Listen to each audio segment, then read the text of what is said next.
कहां से करूं रिपीट? स्पॉन्जोसील कहलाती है। लो बेटा एक बार, सॉरी बेटा माइक रह गया था, एक बार मैं बोलता हूं, ऑनलाइन वाले स्टूडेंट्स एक बार आप लिख लो। इस संघ के प्राणियों पर के शरीर पर छिद्र पाए जाते हैं, अतः इन्हें पोरीफेरा कहा जाता है। ये तो संघ पोरीफेरा का कारण है। फिर आप लक्षण लिखिए। सभी प्राणी बहुकोशिकीय होते हैं जिनमें श्रम विभाजन नहीं पाया जाता, अर्थात प्रत्येक कोशिका को अपने सभी कार्य स्वयं करने होते हैं। खुद कौन सी क्लास में पढ़ रहे हो? स्वयं करने होते हैं। अगला पॉइंट है, इन प्राणियों की शारीरिक संगठन की कोटि कोशिका स्तर की होती है। अगला पॉइंट है, ये सभी प्राणी डिप्लोब्लास्टिक होते हैं, अर्थात इनका शरीर 2 जनन स्तरों से मिलकर बना होता है। देह भित्ति के बाहर की ओर पिनेकोडर्म एवं अंदर की ओर कोइनोडर्म का स्तर पाया जाता है। कोइनोडर्म की कोशिकाएं सीलिया युक्त होती है, अतः यह कोइनोसाइट अथवा कोलर सेल कहलाती है। बॉडी वॉल के अंदर एक खोखली गुहा पाई जाती है जो, यार एक बात तो मेरे को लग तो अटपटा रहा था कि रोज से अलग क्लास हो रही है, आप लोगों ने कहा ही नहीं, माइक ऑन ही नहीं। अरे जो स्पॉन्जोसील, ये रहा, जो स्पॉन्जोसील कहलाती है, स्पंज गुहा। मैडम प्लीज आप इधर ही बैठ जाओ, आप ऐसे देखते हो फिर मैं रुक जाता हूं। आप दोनों आ जाओ ना इधर, इधर आ जाओ, इधर आ जाओ, आ जाओ, आ जाओ। आस्तम भाई भी बहुत सारे टेक्निकल वर्ड आएंगे। कारण क्या है कि नए वर्ड होते हैं ना बेटा, वो आपका दोष नहीं है, आपने पहले सुने नहीं है तो उनको लिखने में थोड़ी तकलीफ होती है। आ जाओ बेटा प्लीज, बस चाय का कप हटा दे। कौन यहां कौन रखता है?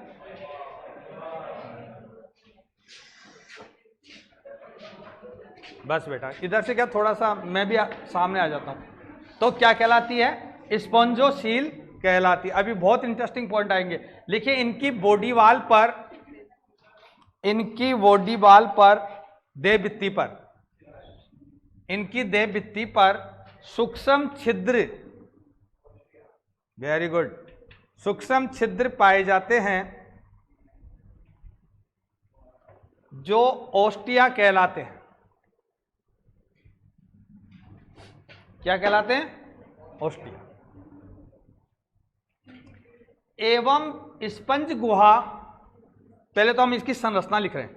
एवं स्पंज गुहा शरीर से बाहर, एवं स्पंज गुहा शरीर से बाहर ओस्कुलम की सहायता से खुलती है। ओस्कुलम की सहायता से खुलती है। क्यों है ये? Very good.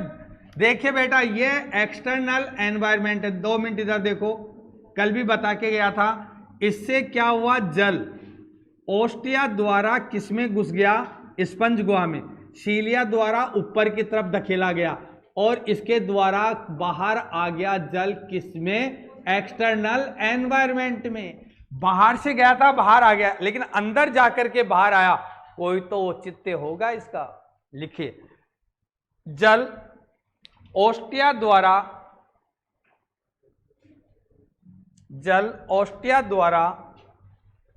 बाह्य माध्यम से, जल ओस्टिया द्वारा बाह्य माध्यम से स्पंज गुहा में बाह्य माध्यम से स्पंज गुहा में प्रवेश करता है एवं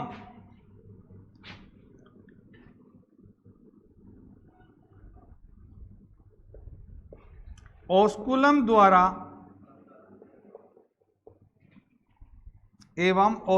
द्वारा बाहर निकल जाता है।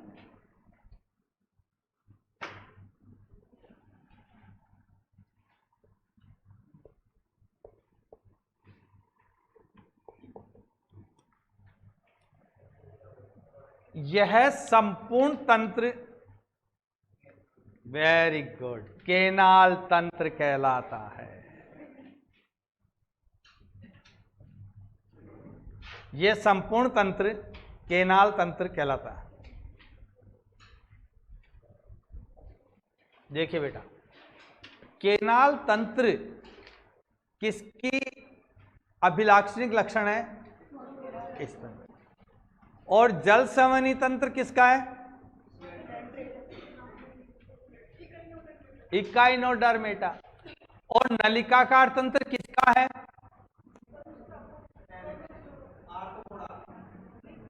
तुक्का मारने की आदत छोड़ दो।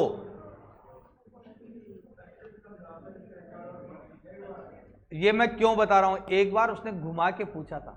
नलिकाकार तंत्र विशेषता होती है पोरिफेरा, इकाइनोडर्मेटा, दोनों नहीं।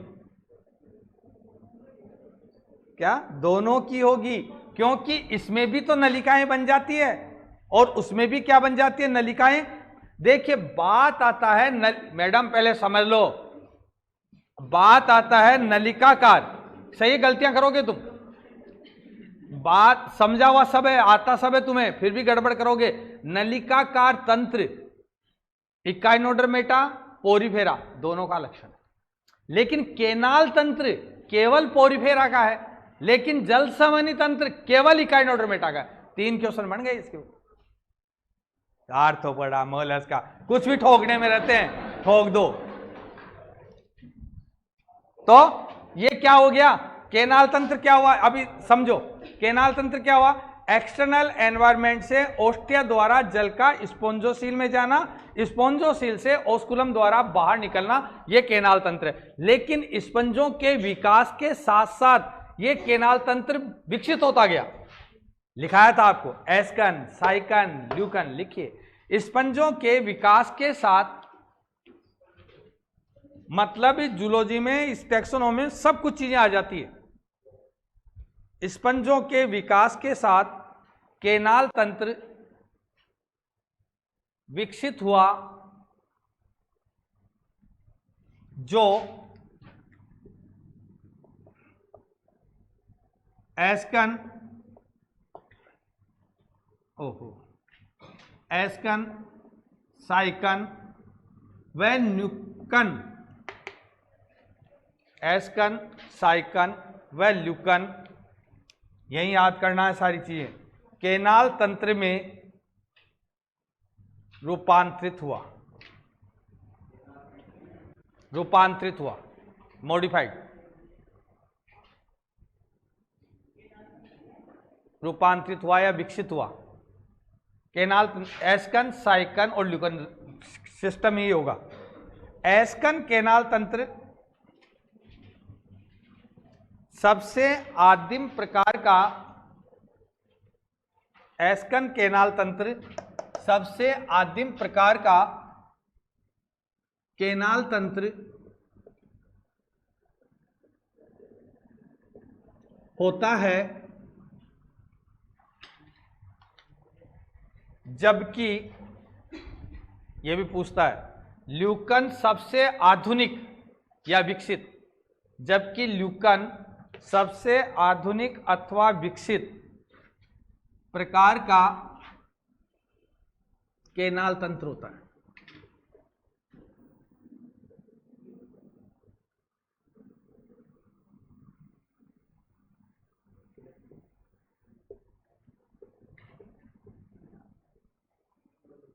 और ये आ गया बेटा रेगन केनाल तंत्र, लिख दिया मैंने। रेगन केनाल तंत्र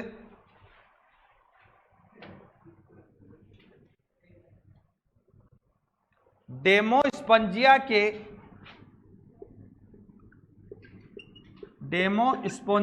के लार्वा में पाया जाता है।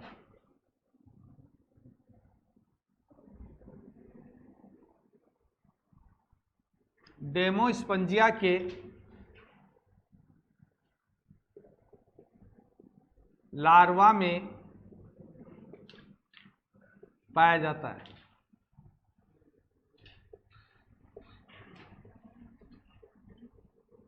ये हो गया आपका केनाल तंत्र। स्पंज प्राणियों में श्वसन, पोषण, उत्सर्जन,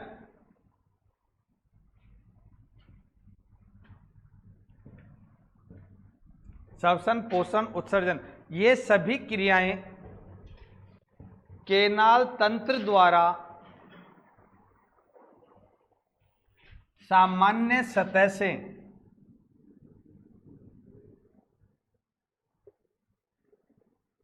संपन्न की जाती है। केनाल तंत्र द्वारा सामान्य सतह से संपन्न की जाती है।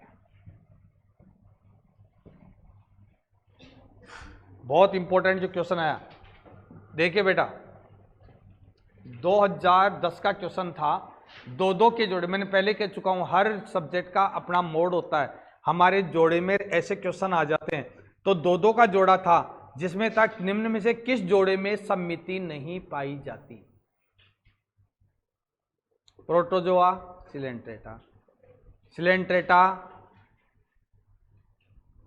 Annelida, protozoa Porifera, Porifera Echinodermata. बिल्कुल राइट आंसर। तो यहां लिखना जरूरी है ना, लिख डालो। इन प्राणियों में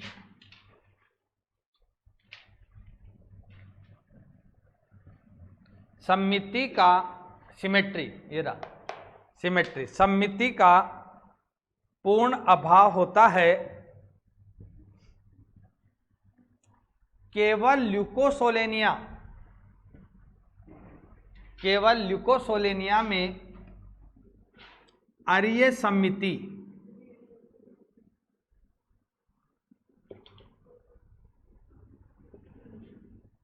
अरीय सममिति पाई जाती है।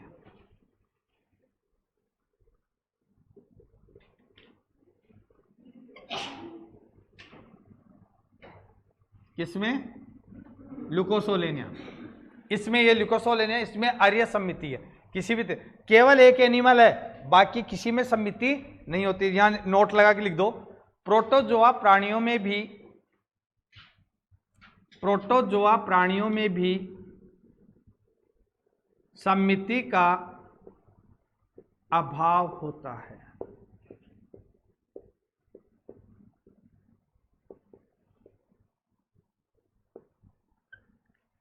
जो क्वेश्चन आया था तो अब हो गया ना क्लियर। प्रोटोजोआ में भी एब्सेंट, पोरीफेरा में भी एब्सेंट, तो प्रोटोजोआ पोरीफेरा का जोड़ा था वो असम्मित जोड़ा होगा, बाकी सब में सम्मिति है। क्लियर हो गई? आगे चलिए।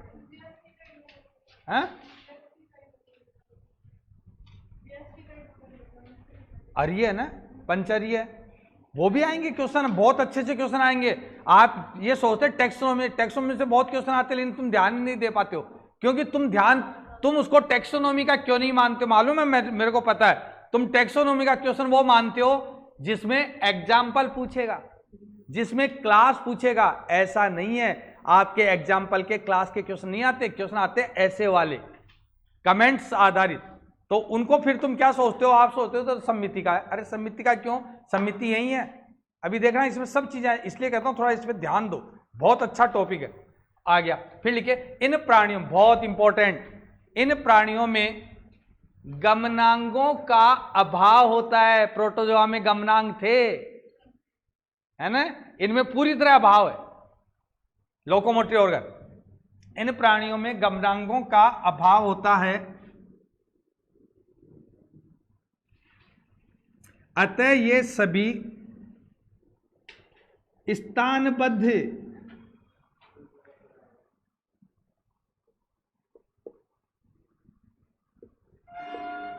प्राणी होते हैं।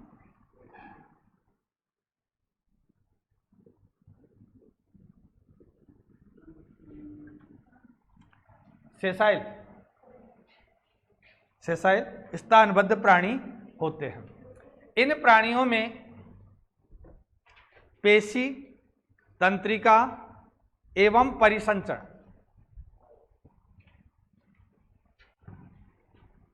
इन प्राणियों में पेशी, तंत्रिका, परिसंचरण एवं संवेदी संरचनाओं का, सेंसरी एवं संवेदी संरचनाओं का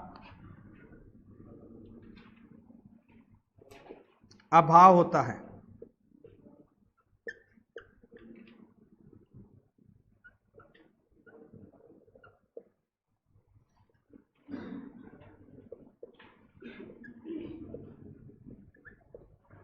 ये सभी प्राणी द्विलिंगी होते हैं, बाइसेक्सुअल, ये बात बता के गया था, जिनमें अलैंगिक व लैंगिक जनन पाया जाता है, जिनमें अलैंगिक व लैंगिक जनन पाया जाता है। अलैंगिक जनन क्या बताया था मैंने, इंपॉर्टेंट जो यही होता है, जेम्यूल। अलैंगिक जनन जेम्यूल विधि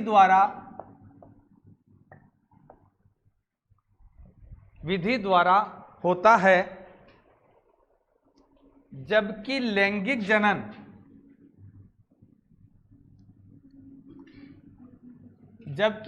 जनन युग्मकों द्वारा होता है।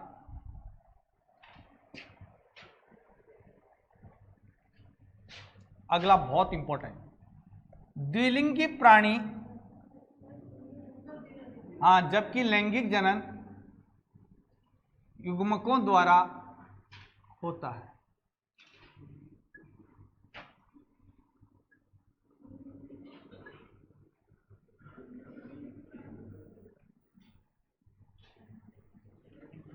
युग्मकों द्वारा होता है। द्विलिंगी प्राणी होने के बावजूद इनमें, भाई द्विलिंगी तो खुद का निषेचन खुद ही कर लेगा, लेकिन नहीं करता। द्विलिंगी प्राणी होने के बावजूद इनमें कौन सा, क्रॉस फर्टिलाइजेशन पर निषेचन पाया जाता है।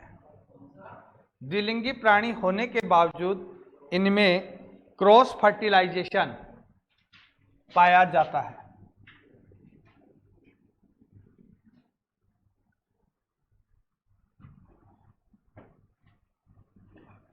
क्योंकि कारण बताया था, क्योंकि इनमें प्रोटोगाइनस कंडीशन गायनी मादा के लिए होती है। क्योंकि इनमें प्रोटोगाइनस कंडीशन पाई जाती है, अर्थात मादा भाग नर भाग से पहले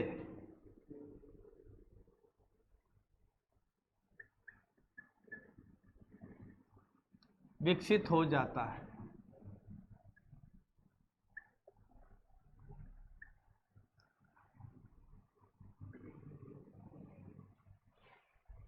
ये हो गया परिवर्धन, अप्रत्यक्ष प्रकार का इनडायरेक्ट डेवलपमेंट, और रट जाना चाहिए कोर्स होते होते। इनडायरेक्ट का मतलब क्या, लार्वा प्रेजेंट है। ये तो कुछ चीजें तो आधा पढ़ता तो याद हो जाना चाहिए। क्या होता, परिवर्धन इनडायरेक्ट अप्रत्यक्ष प्रकार का होता है, जिसके दौरान कौन सा, ये लार्वा याद कर लेना, बार बार कह रहा हूं, क्वेश्चन पक्का आता है। जिसके दौरान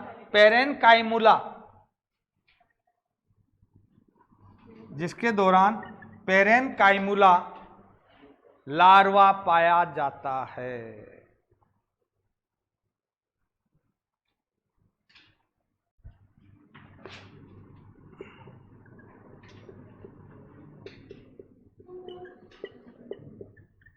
इसे एम्फीब्लास्टुला लार्वा,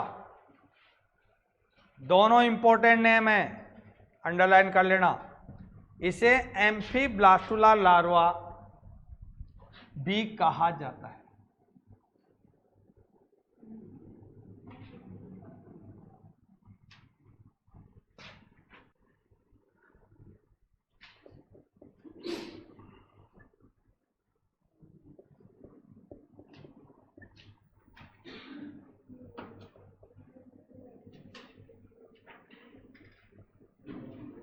एम्फीब्लास्टुला लार्वा भी कहा जाता है। एवं इस लार्वा में देखिए कायांतरण भी पूछा जाता है, कैसा कायांतरण होगा, मेटामॉर्फोसिस। एवं इस लार्वा में रिवर्स मेटामॉर्फोसिस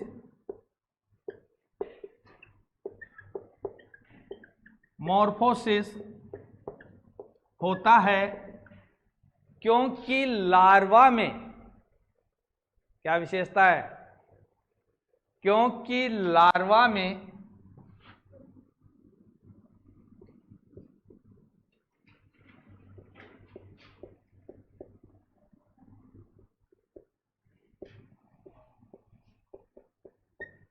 कोइनोडर्म बाहर की ओर होती है,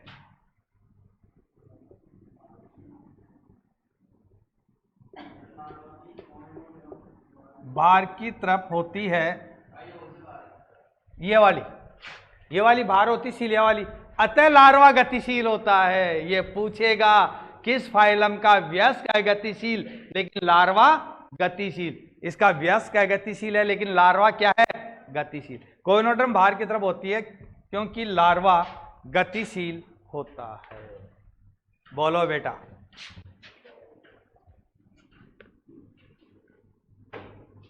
और इसके नीचे बनाएंगे आप ये डायग्राम।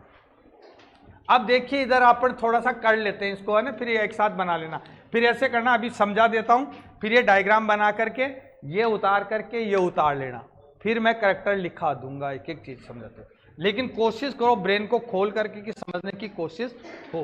देखिए बेटा, एनिमेलिया हमने पढ़ा, प्राणी सदृश्य सजीव, प्राणी जैसे सजीव होते हैं उन्हें कहाँ रखा था, एनिमेलियम। ये टॉपिक होते होते याद हो जाएगा, बार बार ये चार्ट बनाऊंगा मैं, लेकिन ध्यान इधर, कुछ करना हो तो पहले कर लो।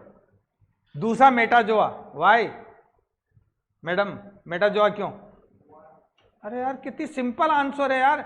मेटाजोआ में किसको रखा था, मल्टी सेल्यूलर। खाना नहीं खा के आए क्या सुबह से, अभी खिलाते हैं। अच्छा, यू मेटाजोआ, देखिए हमने बांटा था पेराजोआ एंड यू मेटाजोआ।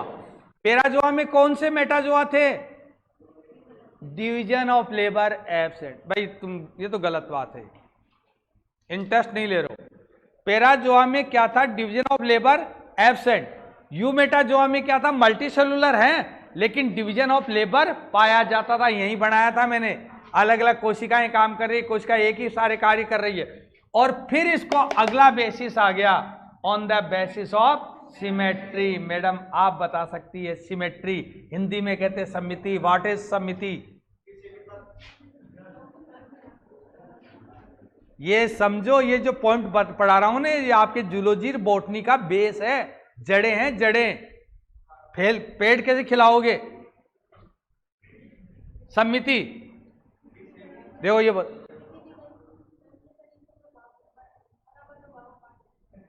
ये तो गुण है, सही है। अगर किसी भी प्राणी को अगर किसी अक्ष द्वारा काटा जाए, दो अर्धांशों में, बराबर भाग मत बोलो, एक वर्ड है अर्धा, इंग्लिश में कहते हैं हेल्ज। अगर दो अर्धांशों में विभक्त हो जाता तो वो प्राणी सम्मित प्राणी, ये गुण सम्मिति कहलाता है। नहीं होता तो असम्मिति कहलाता है। क्लियर है। लेकिन जो सम्मित प्राणी हैं उनमें सम्मिति दो प्रकार की, एक कौन सी, रेडियल, एक कौन सी, बायलेटरल। रेडियल सिमेट्री वाले रेडिएटा, मतलब अरीय सम्मिति, और बायलेटरल वाले बायलेट्रिया, मतलब द्विपार्श्व समिति। अरीय समिति कैसी, अरीय समिति के लिए जरूरी है कि या तो गेंद की जैसे गोल हो, या उस सिलेंडर पाइप की जैसे हो, ताकि यूं यूं यूं यूं काट दो, यूं यूं यूं यूं काट दो, किसी भी एक्स से कट जाएगी, रेडियस से, हर त्रिज्या, radial symmetry madam, radial symmetry, हर त्रिज्या से, हर रेडियस से। फोन हमेशा तुम्हारे पास ही रहता है, थोड़े दिनों में लोग फोन फेंकने लग जाएंगे क्योंकि ज्यादा इंटरेस्ट हो गया ना इसमें। तो रेडियल सिमेट्री, तो अर्य समिति किसी भी त्रिज्या से काटा जाए और दो अर्धांग, ये तब होगा जब उसमें त्रिज्या पाई जाएगी। तो त्रिज्या किसमें होगी, या तो गोलाकार या बेलनाकार, और दूसरी बायलेटरल, केवल एक ही अक्ष द्वारा, ये एक आंख, ये एक आंख, ये नाक, ये मुंह, और ये आपने ये काटा दो बार, केवल एक ही अक्ष द्वारा, तुम्हें केवल एक ही अक्ष। सममिति का क्वेश्चन पक्का आता बेटा। तो पहली बात समझ में आनी चाहिए, अर्य सममिति और द्विपार्श्व सममिति आ गई क्या? जब चलूं आगे, लो बहुत अच्छे अच्छे बच्चे बैठे हैं, पढ़े हुए हैं। फाइलम क्या रखा इसमें, केवल एक ही फाइलम रखा, सिलेंट्रेटा। अब सिलेंट्रेटा को कई जगहों पर क्या कहा गया, सुपर फाइलम, और कई जगह पर कहा गया फाइलम।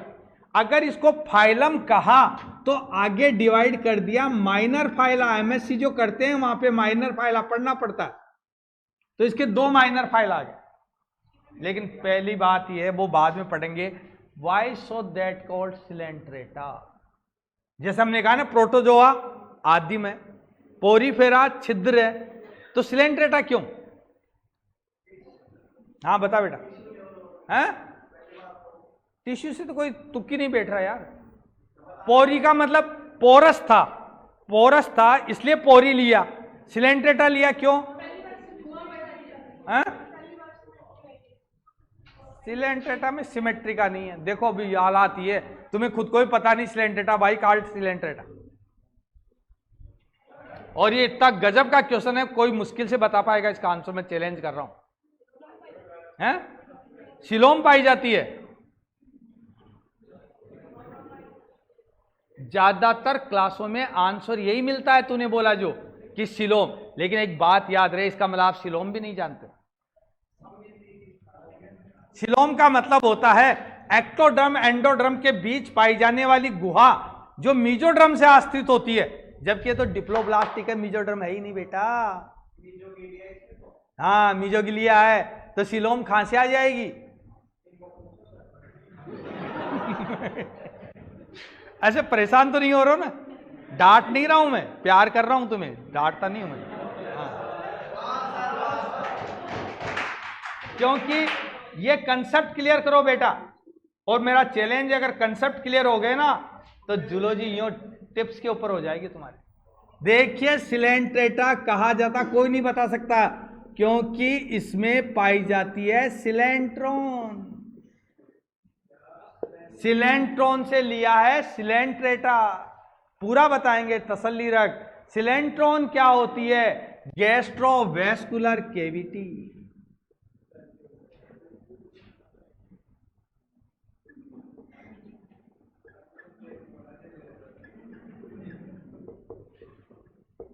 देखिए बेटा, बहुत महत्वपूर्ण चीज आ गई, आज आपको सारे कैविटियां बता देंगे। सिलेंट्रेटा में सिलेंट्रॉन पाई जाती है, अतः इसे सिलेंट्रेटा कहते हैं, पहली बात। फिर बात है सिलेंट्रॉन क्या होती है? सिलेंट्रॉन होता है गैस्ट्रोवेस्कुलर कैविटी। फिर बात आ जाती है, ये गैस्ट्रोवेस्कुलर कैविटी क्या होती है? क्या होती है? देखिए जगह कहां है ये बताओ, ये रही। अगर चारों तरफ से घिरा हुआ खोखला भाग है तो ये क्या कहलाएगा? कैविटी। ये कमरे का जो जगह है क्या, this is the cavity, hollow space. अगर चारों बातों को समझ बेटा, छोटा छोटा सा अंतर है। अगर चारों तरफ से घिरा हुआ भाग है तो वो कहला जाएगा कैविटी, खोखला। और अगर आपके पास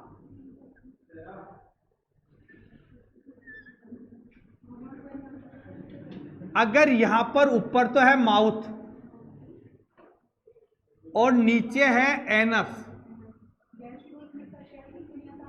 शाबाश, तो वो कह जाए कि क्या? Gastric cavity.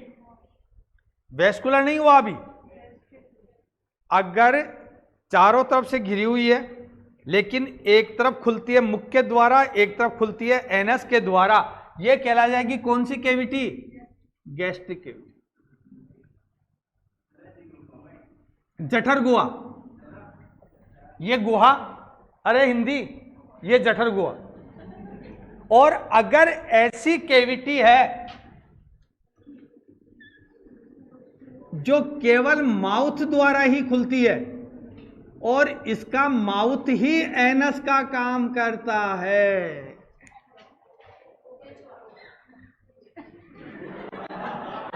केचुए में एनस होता है मैडम, गलत विचार नहीं। इसमें क्या हुआ कि चारों तरफ से घिरी हुई है एंडोड्रम द्वारा, केवल एक छिद्र द्वारा खुलती है, वही छिद्र माउथ है, वही एनस है, उधर से ही लेता है, उधर से ही निकालता है। तो क्या हुआ, भोजन क्या हो गया, इसमें घूम गया, रोटेट हो गया। So this is the gastrovascular cavity. हाँ बोलो बेटा जी, 3 हो गई। और अभी अभी मैडम ने एक बात बोली थी, सीलोम। अगर एंडोड्रम अंदर है, एक्टोड्रम बाहर है, और इसको चारों तरफ से किसने घेर लिया? किसने घेर लिया बेटा? मीजोडर्म ने। तो क्या कहलाएगी? सीलोम कहलाएगी। सीलोम बनाने के लिए तीनों जनन स्तरों की आवश्यकता होगी। अब एक बार और सुन लो, अगर कोई भी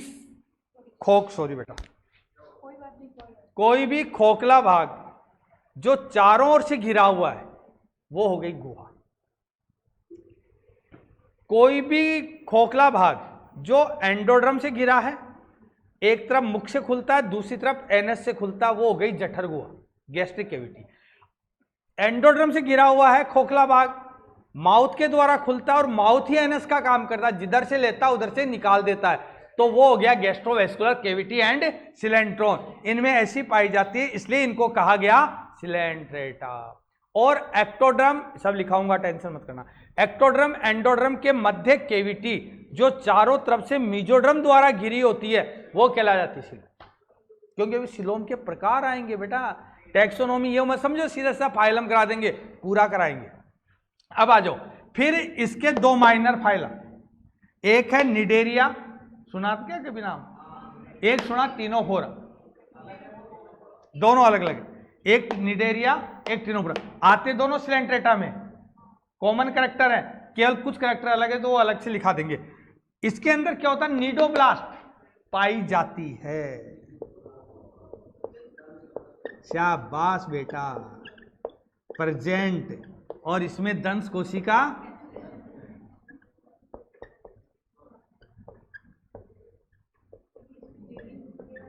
हाँ।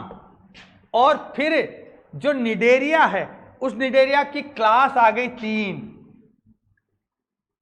कौन कौन सी? Hydrozoa, scyphozoa, anthozoa. हाइड्रोजोआ में पोलिप एंड मेडुसा, इसमें केवल मेडुसा, अंतर आ जाएगा, बाकी कॉमन कैरेक्टर है, बाकी जो मैंने अंतर लिखा दिए, इसमें केवल क्या? पोलिप। इसमें सेक्सुअल और एसेक्सुअल दोनों रिप्रोडक्शन, इसमें केवल क्या? सेक्सुअल, इसमें केवल क्या? एसेक्सुअल। इसमें मेटाजेनेसिस प्रेजेंट, इसमें एब्सेंट, इसमें एब्सेंट। इसमें पॉलीमॉर्फिज्म प्रेजेंट, इसमें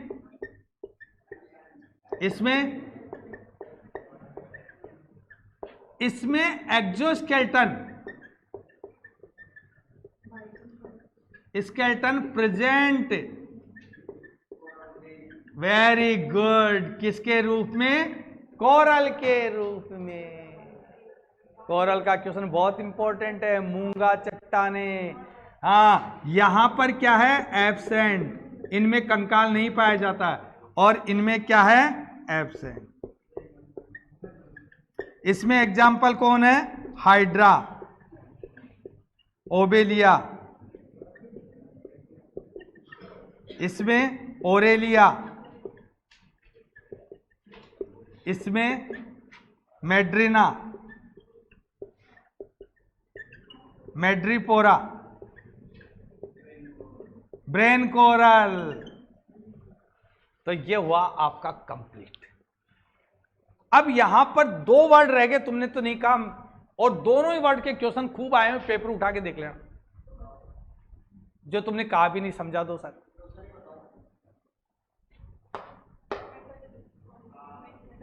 मेटाजेनेसिस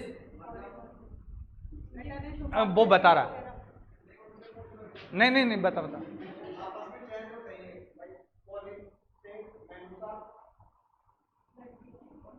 हाँ बिल्कुल राइट। मेटाजेनेसिस, देखिए मेटाजेनेसिस में अल्टरनेशन ऑफ जनरेशन के जैसा है, अल्टरनेशन ऑफ जनरेशन नहीं है। क्या समझे? पीडी एकांतरण, बोटनी में तो कई जगह आती है पीडी एकांतरण, हैप्लॉन्टिक, डिप्लॉन्टिक, क्या पता कौन कौन सी, मैं तो सुनता रहता हूं सर से। तो पीडी एकांतरण क्या है पहले ये बताओ, कौन सी पीढ़ी से कौन सी पीढ़ी?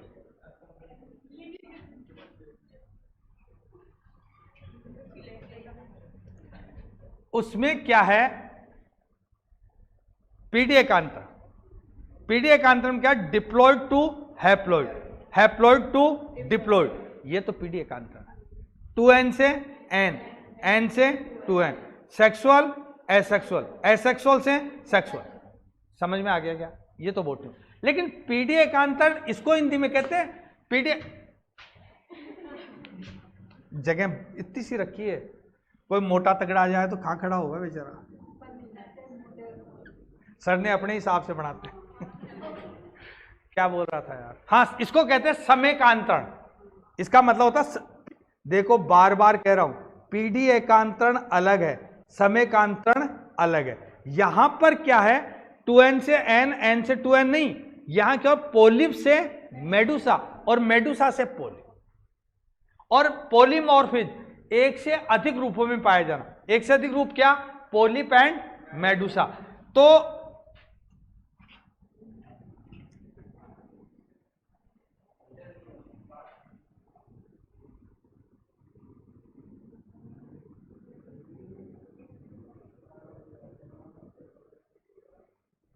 ये तो पोलिप है, ऐसा लंबा बेलनाकार स्लेंडर लाइक पोलिप होता है, और छतरी लाइक मेडुसा।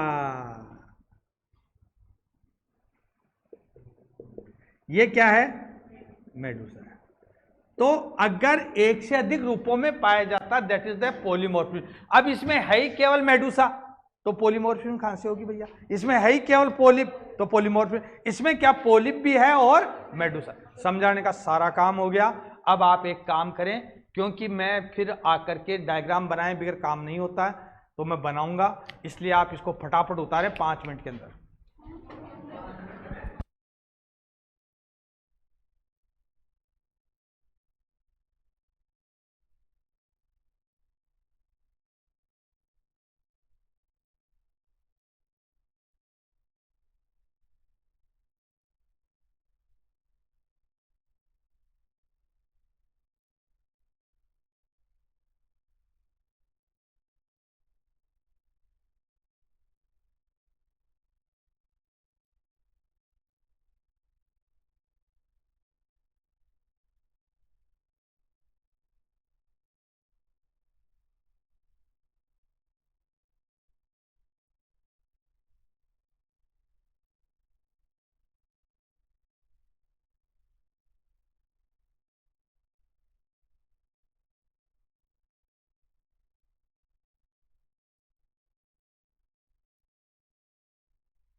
यूमेटाजोआ, हेडिंग लगाओ यूमेटाजोआ।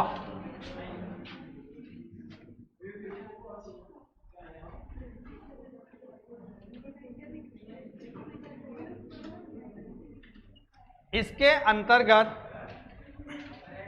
हेडिंग यूमेटाजोआ, यहां से चालू करेंगे अपन, हर चीज आएगी इसमें से, एक भी वर्ड नहीं छोड़ेंगे।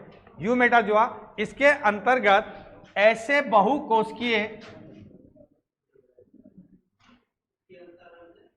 बहुकोशिकीय प्राणियों को रखा जाता है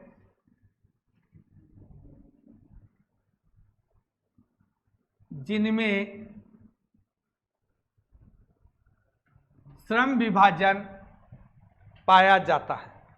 मतलब भी लिख लो, जिनमें श्रम विभाजन, डिवीजन ऑफ लेबर पाया जाता है, अर्थात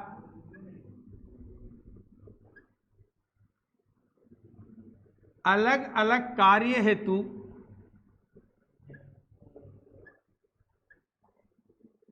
अलग अलग कोशिकाएं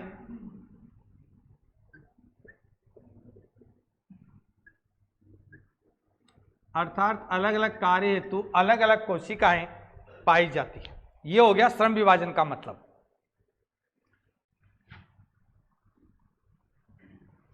इसे समिति के आधार पर आगे दो भागों में, इसे समिति के आधार पर आगे दो भागों में विभक्त किया जाता है।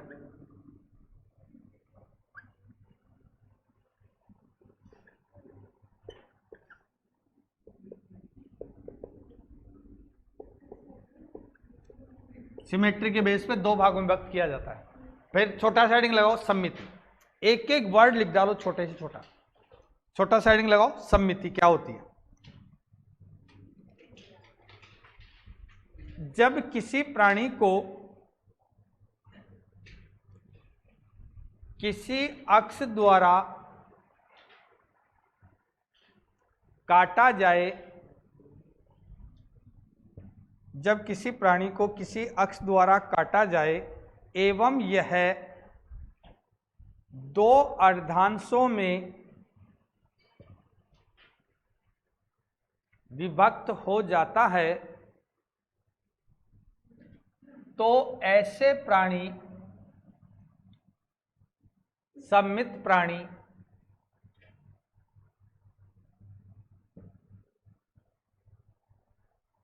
एवं इनका यह गुण सम्मिति कहलाता है। यह गुण सम्मिति कहलाता है।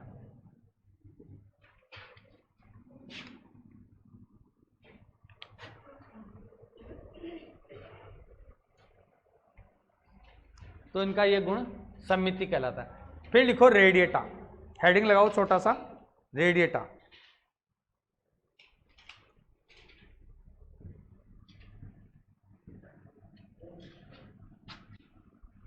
इसके अंतर्गत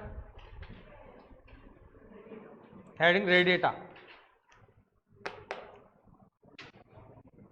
जब तक लिखोगे नहीं मिटाऊंगा नहीं। इसके अंतर्गत ऐसे प्राणियों को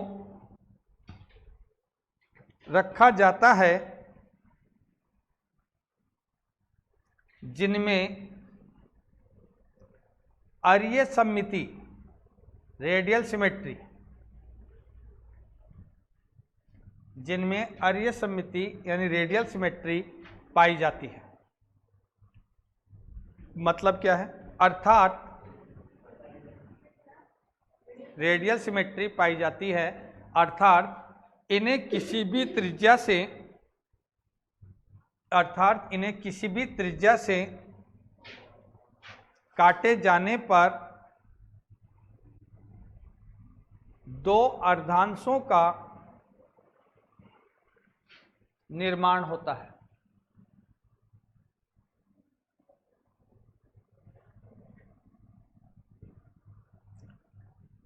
रेडिएटा के अंतर्गत एक ही फाइलम सिलेंट्रेटा रेडिएटा के अंतर्गत एक ही फाइलम सिलेंट्रेटा को रखा जाता है। नोट्स बनेंगे बहुत अच्छे। फिर हेडिंग लगाओ, फाइलम सिलेंट्रेटा, फाइलम सिलेंट्रेटा। और धीरे, कोई ना, और धीरे कर, फाइलम सिलेंट्रेटा। बोलूं, इसके अंतर्गत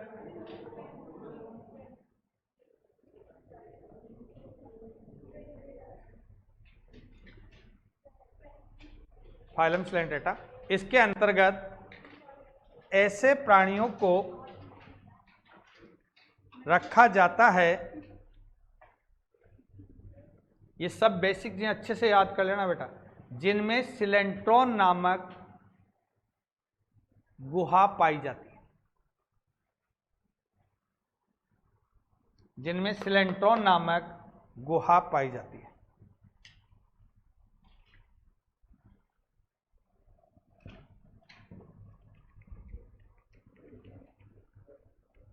सिलेंट्रॉन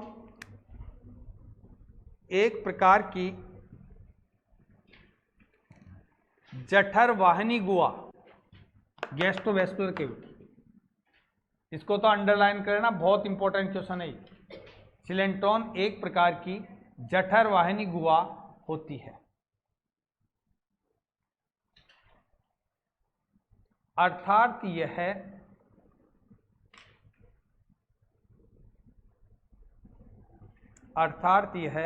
एंडोडर्म से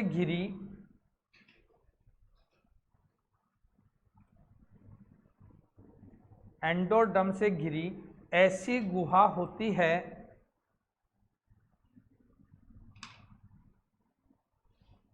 जो माउथ द्वारा बाहर खुलती है,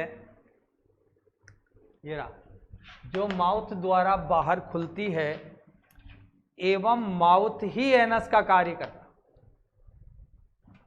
इसलिए सर्कुलेट हो जाती है, इसलिए वेस्कुलर का इसको, एवं माउथ ही एनस का कार्य करता।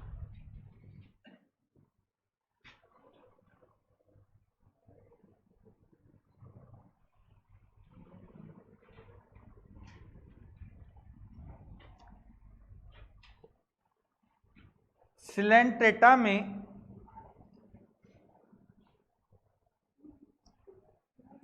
दंश कोशिकाओं की उपस्थिति के आधार पर,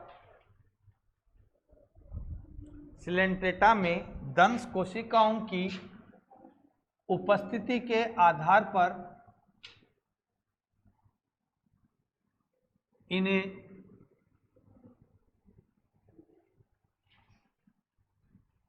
दो माइनर फाइला में विभक्त किया जाता है।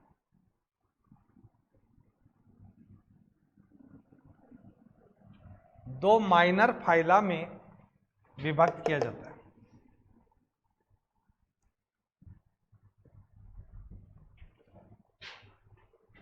पहला लिखो minor phyla Cnidaria, minor phyla Cnidaria,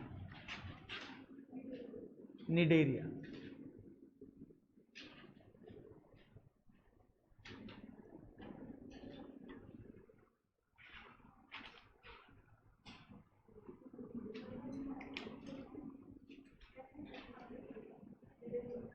इसके अंतर्गत आने वाले, हाँ माइनर फाइला निडेरिया, उसमें दो लाइन लिख दो। इसके अंतर्गत आने वाले सिलेंट्रेटा में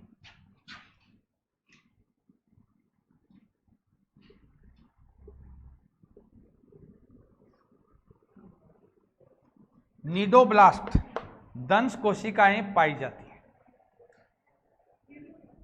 निडोब्लास्ट दंश कोशिकाएं पाई जाती हैं।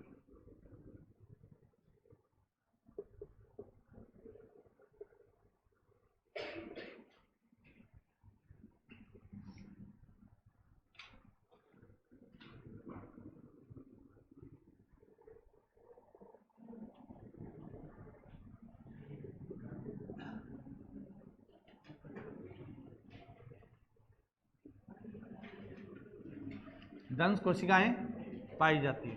फिर लिखो minor phyla Ctenophora, minor phyla Ctenophora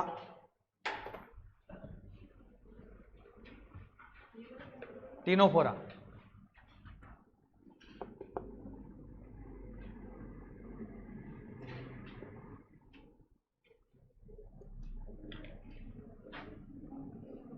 इसके अंतर्गत आने वाले स्लेंटेटा प्राणियों में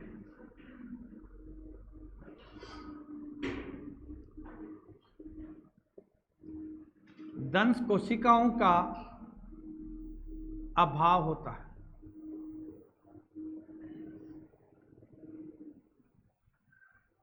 दंश कोशिकाओं का निडोब्लास्ट का अभाव होता है। अब लिखो लक्षण। भाई जो अंतर था जो लिखा दिया, बाकी लक्षण दोनों के क्या होंगे, कॉमन होंगे, है ना। लिखो लक्षण।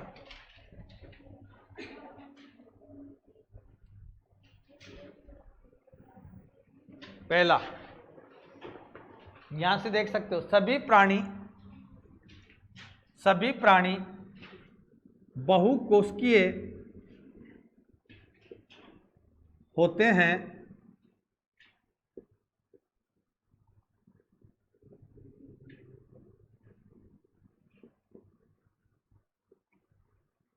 जिनमें श्रम विभाजन पाया जाता है।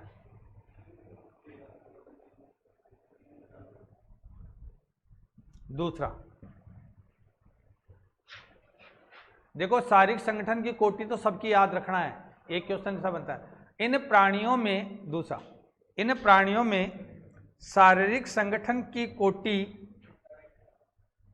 उत्तक टिश्यू ग्रेड, इन प्राणियों में शारीरिक संगठन की कोटि उत्तक स्तर की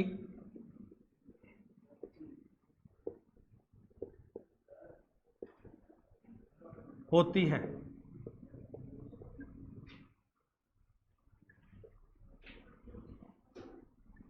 शारीरिक संगठन कोटि उत्तक स्तर की होती है। अगला, ये प्राणी डिप्लोब्लास्टिक, ये भी डिप्लो ही है, ये प्राणी डिप्लोब्लास्टिक होते हैं,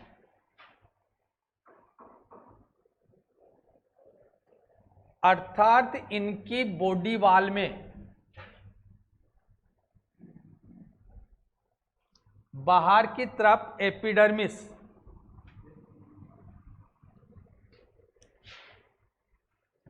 बाहर की तरफ अर्थात इनकी बॉडी वॉल में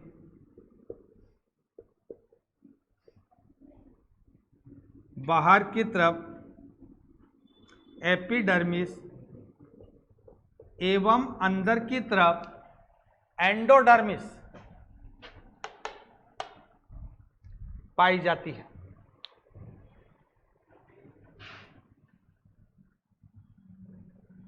एपिडर्मिस और अंदर की तरफ एंडोडर्मिस पाई जाती है।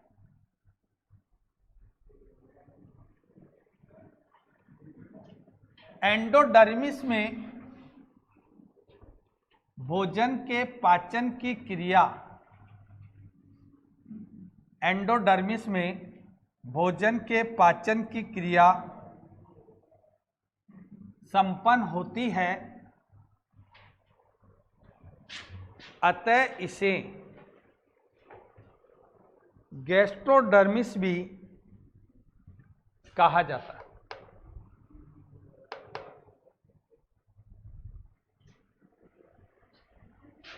अतः इसे गैस्ट्रोडर्मिस भी कहा जाता है।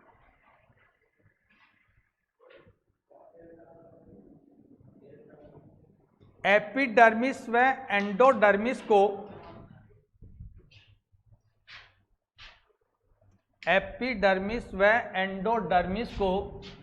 Non cellular mesoglea, non cellular mesoglea द्वारा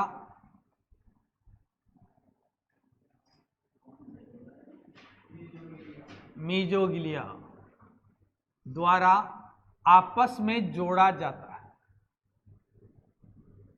देख रहे हो आप, दोनों के बीच में जोड़ने का काम करती है। मीजोग्लिया द्वारा जोड़ा जाता है। बॉडी वॉल के अंदर सिलेंटोन नामक गुहा पाई जाती है।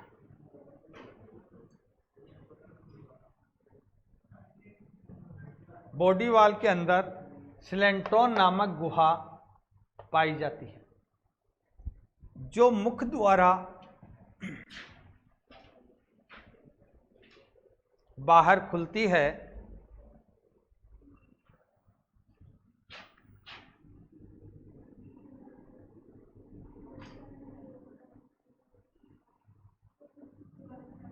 जो मुख द्वारा बाहर खुलती है एवं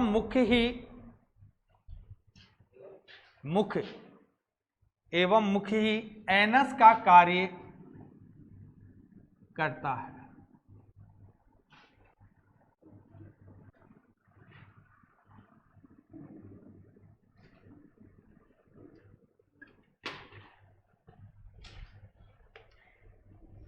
मुख के चारों ओर टेंटेकल स्पर्शक, ऊपर लिखा है। मुख के चारों ओर टेंटेकल्स पाए जाते हैं,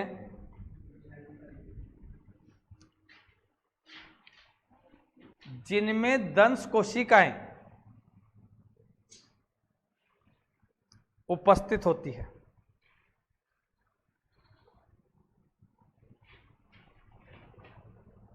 एवं ये भोजन ग्रहण करने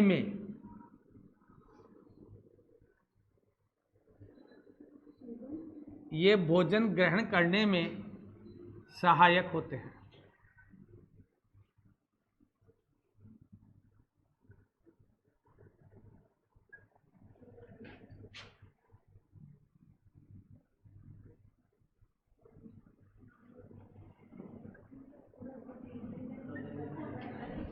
कौन सी दंश कोशिकाएं भोजन ग्रहण करने में सहायक होती? आगे लिखिए। इन प्राणियों में विशिष्ट गमनांगों का अभाव होता है।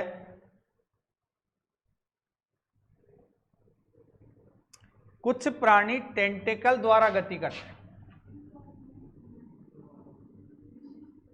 गमनांगों का अभाव होता है, कुछ प्राणी टेंटिकल द्वारा गति करती है।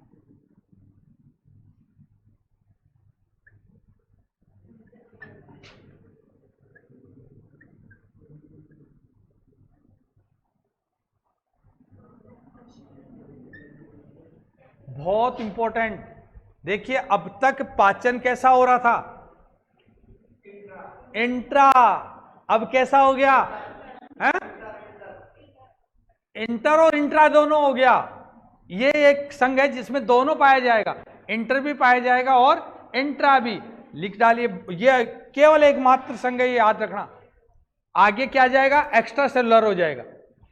इससे पहले क्या था? Intra cellular. इसमें क्या हो गया? इंट्रा और एक्स्ट्रा सेलुलर। लिख डालिए, यहां भी होगा पाचन, यहां भी होगा और पाचन इस कोशिका के अंदर भी होगा। लिखिए, यहां पर इंट्रा एवं एक्स्ट्रा सेलुलर डाइजेशन बहुत इंपॉर्टेंट है। Intra and extra cellular digestion पाया जाता है।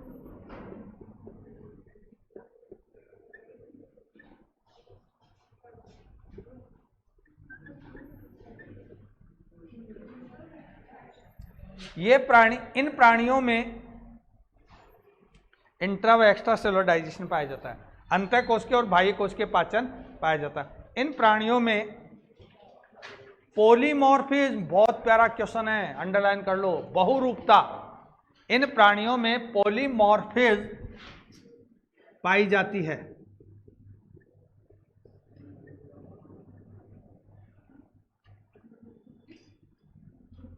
अर्थात ये प्राणी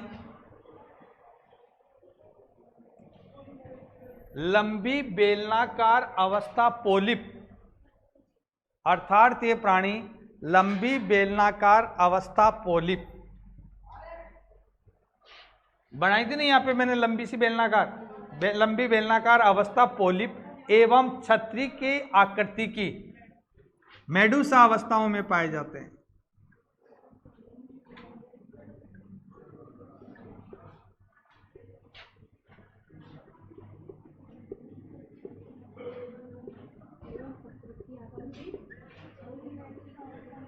छतरी की आकृति मेडुसा अवस्थाओं में पाए जाते हैं। कुछ प्राणियों में, अच्छा, छतरी की आकृति की मेडुसा अवस्था में पाए जाते हैं। कुछ प्राणियों में पोलिप एवं मेडुसा का, पोलिप एवं मेडुसा का एकांतरण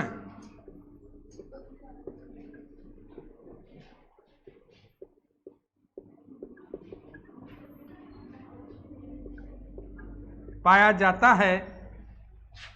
पोलिप एवं मेडुसा का एकांतरण पाया जाता है जो मेटाजेनेसिस लिखाया था ना, समेकांतरण, बहुत अच्छा क्वेश्चन है, पाया जाता है जो समेकांतरण कहलाता है।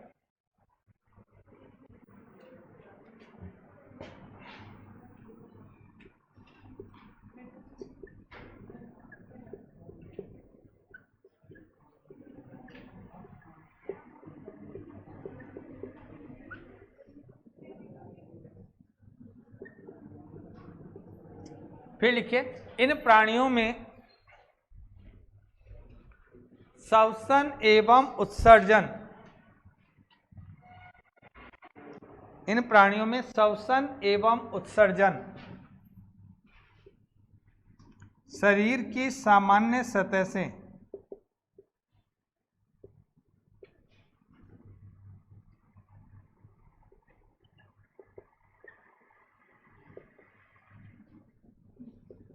विसरण क्रिया द्वारा संपन्न होता है।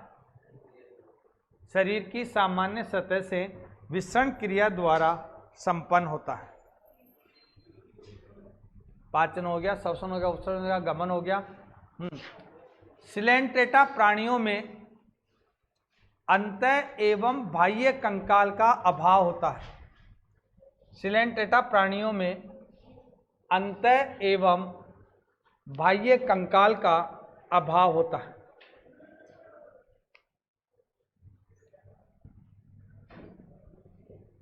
केवल एंथोजोआ वर्ग के प्राणियों में,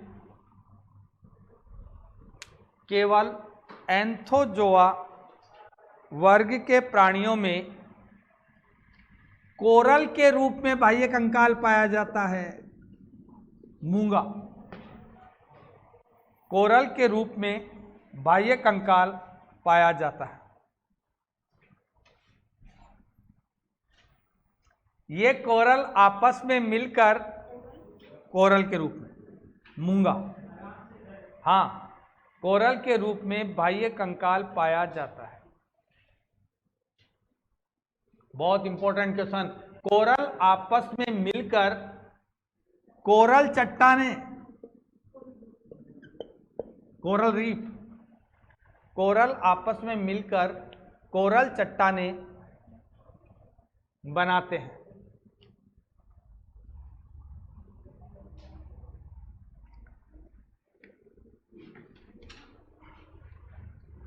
सबसे बड़ी कोरल चट्टान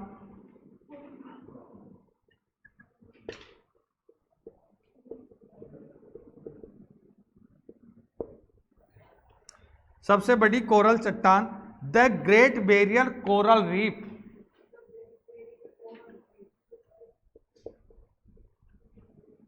ऑस्ट्रेलिया में पाई जाती है। The great barrier coral reef Australia में पाई जाती है। बहुत इंपॉर्टेंट क्वेश्चन है। नमस्ते बेटा। छोड़ेंगे बस अभी 5 मिनट और। The great barrier coral reef Australia में पाई जाती है। ये थोड़ी लिखा है तंत्रिका तंत्र और संवेदी। सिलेंटेटा प्राणियों में प्रथम बार संवेदी एवं तंत्रिका कोशिकाएं अब तक नहीं थी।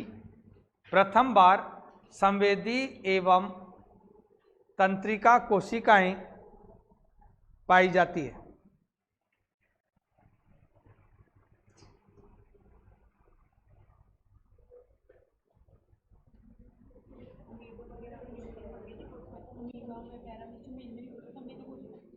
नहीं है कि मैंने मना किया था ना, स्पष्ट लिखाया है। प्रोटोप्लाज्म लिखाया भी था, इरेटिबिलिटी। ऐसे थोड़े होगा पीछे का साफ करते जाओगे। मैंने कहा था कि जैसे मैडम कह रही प्रोटोजोआ पोरिफेरम फिर कैसे आभास होता है, उसमें प्रोटोप्लाज्म का लक्षण होता है, प्रोटोप्लाज्म इंडिकेशन देता है। वहां पर संवेदी और तंत्रिका नहीं है, लिखाइए कॉपी में। प्रथम बार आई है संवेदी और तंत्रिका कोशिकाएं। यहां पर तंत्रिका तंत्र, यहां पर तंत्रिका तंत्र, तंत्रिका जाल, यहां पर तंत्रिका तंत्र तंत्रिका जाल के रूप में पाया जाता है।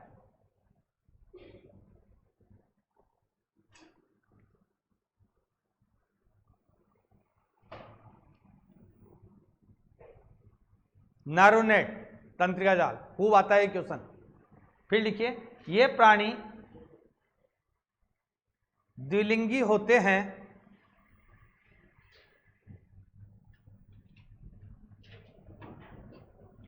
इनमें लैंगिक एवं अलैंगिक जनन, इनमें लैंगिक एवं अलैंगिक जनन पाया जाता है। सेक्सुअल एसेक्सुअल लिखवा दिया वहां पे, लैंगिक एवं अलैंगिक जनन पाया जाता है। अलैंगिक जनन बडिंग मुकुलन, अलैंगिक जनन मुकुलन द्वारा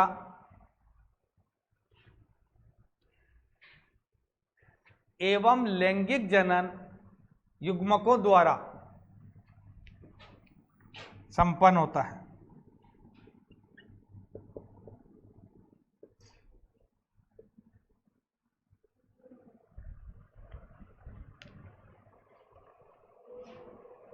क्रॉस फर्टिलाइजेशन पाया जाता है,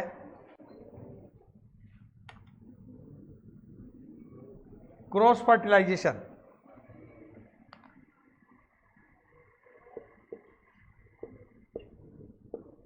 क्योंकि इनमें प्रोटेंडस कंडीशन, पहली थी प्रोटोगाइनस, अब प्रोटेंडस ही पाई जाएगी सब में, क्योंकि इनमें प्रोटेंडस कंडीशन पाई जाती है।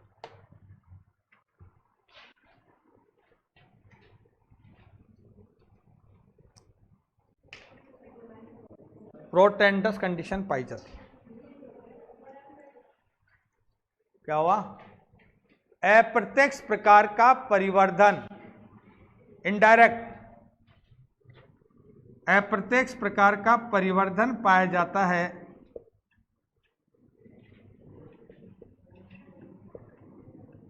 जिसके दौरान प्लेनुला एवं एफायरा,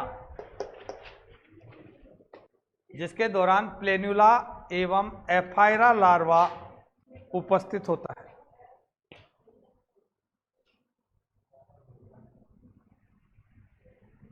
तो बेटा ये था तुम्हारा सिलेंटेटा का एक छोटा है, ये लार्वा है, इंपॉर्टेंट है दोनों।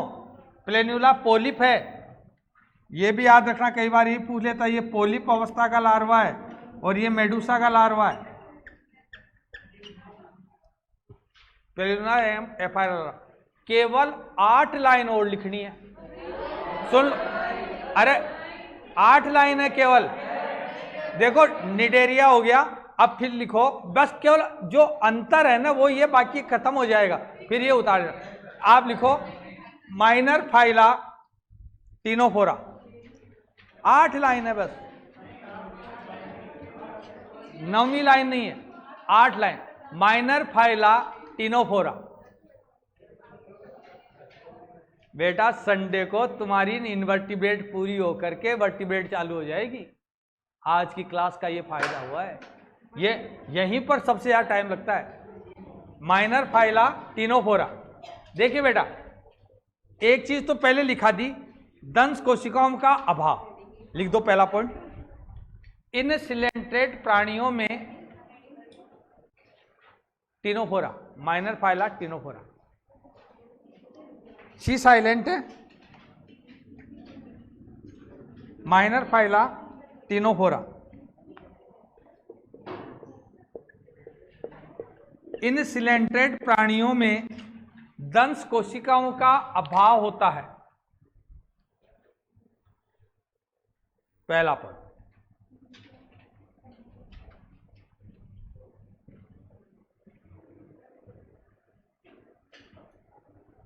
ठीक है। दूसरा पॉइंट, इनका शरीर गेंद के समान गोल अथवा इनका शरीर गेंद के समान गोल अथवा साखित फीते के समान होता है। गेंद के समान गोल अथवा साखित फीते के समान होता है। ब्रांच रिबन लाइक, साखित फीते के समान होता है। देखो बेटा, यहां एक बहुत इंपॉर्टेंट है, ये क्या था, रेडियल सिमेट्री। और इनमें केवल दुनिया में एक टिनोफोरा है जहां बाई रेडियल सिमेट्री, लिख डालिए, इनमें द्विअरीय सममिति बाइरेडियल सिमेट्री पाई जाती है।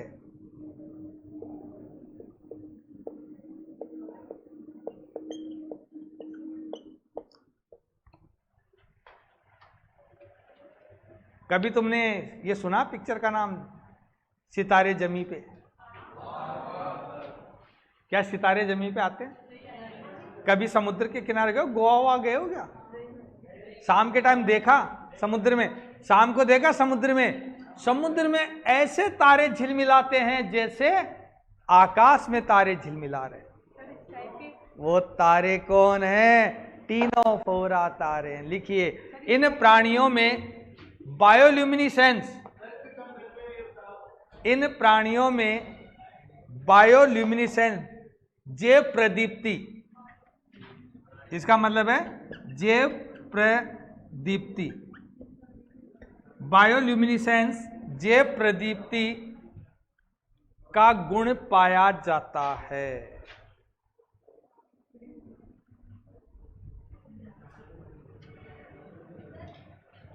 इन प्राणियों में कहाँ हो गई? 4 तो हुई अभी।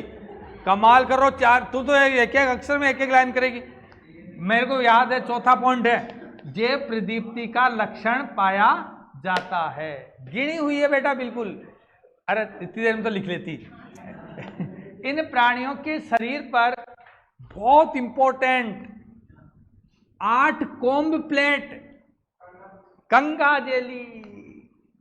इन प्राणियों के शरीर पर 8 कोम्ब प्लेट पाई जाती है। अतः इन्हें कोम्ब जेली,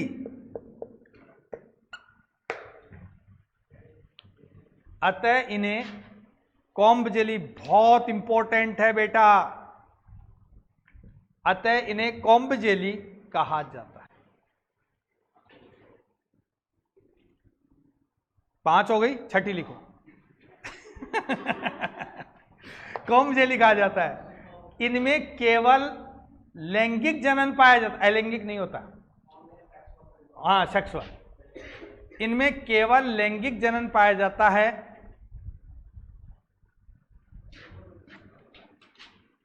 एवं अप्रत्यक्ष प्रकार का परिवर्धन